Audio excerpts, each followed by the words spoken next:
There is a good reason why we need to organize our space. Having an organized environment reduces stress, boosts productivity, and creates a calming atmosphere that supports mental clarity and well-being. However, narcissistic abuse victims struggle with organizing their living conditions. The abuse makes their surroundings a chaotic mess, and they just can't seem to get it together. Today, we're diving into the 10 reasons why organizing can be so tough for those who've experienced narcissistic abuse. Are you ready for number 1? Disrupted executive function. Imagine your brain as like a neat office with little workers that help you organize, plan, and get stuff done.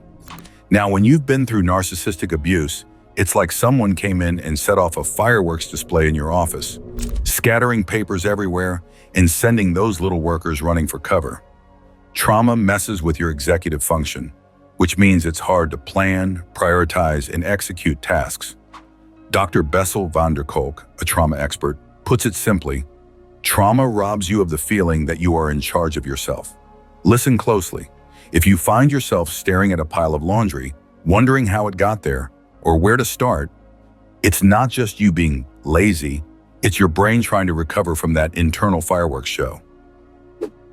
Let's talk about number 2, disorganization as a coping mechanism. After enduring narcissistic abuse, the clutter and chaos in your surroundings might not just be random. They can actually serve as a coping mechanism for dealing with the trauma. Disorganization can become a way for your mind to manage and process the emotional turmoil you've experienced.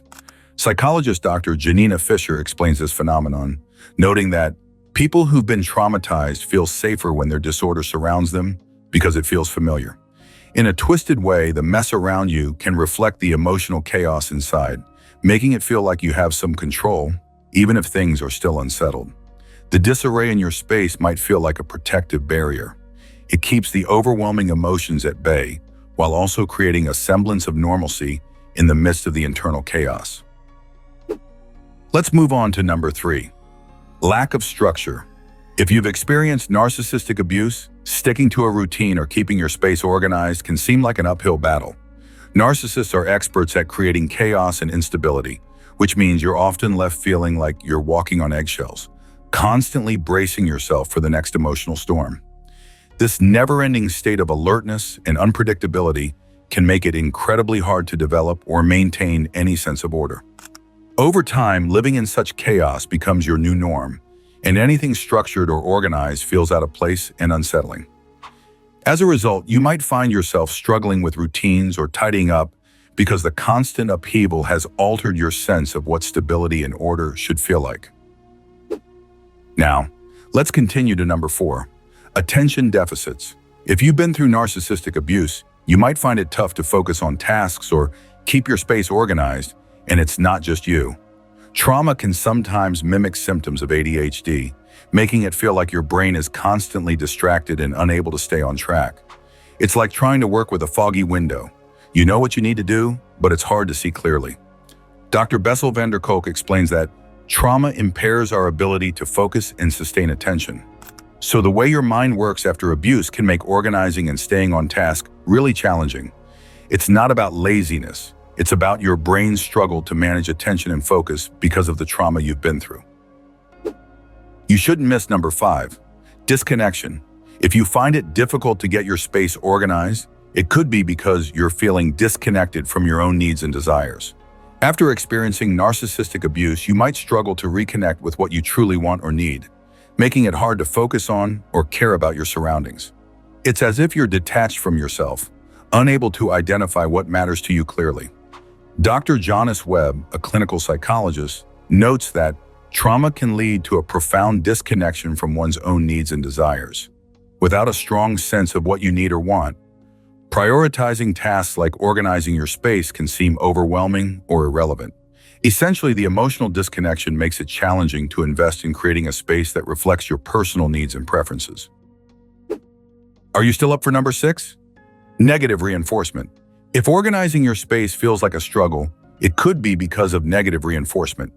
If you were criticized or punished in the past for trying to keep things tidy, you might subconsciously avoid organizing now to protect yourself from those negative feelings. It's like if every time you tried to clean up, someone threw a fit or made you feel bad, you'd start to associate organizing with bad vibes. According to therapist Dr. Margaret Paul, we avoid behaviors that lead to negative reinforcement because they remind us of past pain.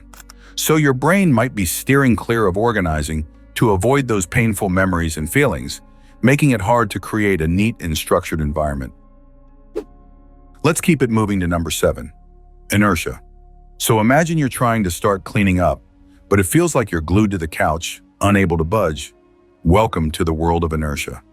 When you've been through narcissistic abuse, it can leave you feeling stuck, like you're running in place but not getting anywhere.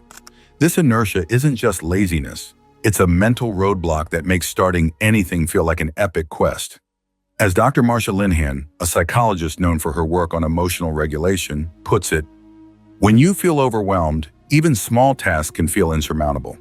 So if you're struggling to get up and tackle that mess, just know it's not you being unmotivated. It's inertia having a field day with your brain. Here comes number 8, people over things. If you're having difficulty keeping your space organized, it might be because you prioritize relationships and people over the state of your living environment. After dealing with narcissistic abuse, you might focus more on maintaining connections and avoiding conflict, putting organizing and tidying up on the back burner. It's like your emotional energy goes into people rather than your surroundings. As therapist Dr. Kristen F. points out, when relationships are a primary concern, maintaining order in physical spaces can take a back seat. So your priority might be to nurture and manage relationships rather than stressing over a messy room, which can make organizing feel less important. We are moving on to number 9. Lack of direction. If you're struggling to organize your space, it might be because you don't have a clear idea of where to start or what you want your space to feel like.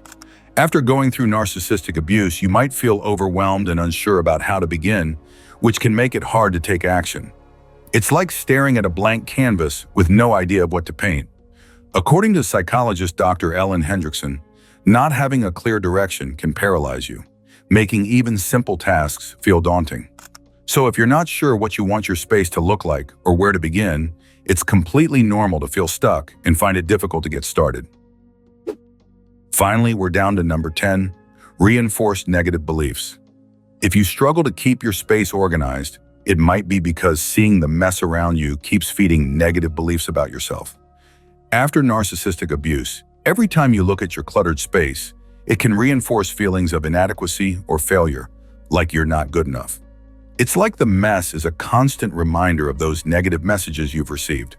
As therapist Dr. Nancy Collier explains, disorganization can become a visual representation of self-criticism, reinforcing negative beliefs about your worth.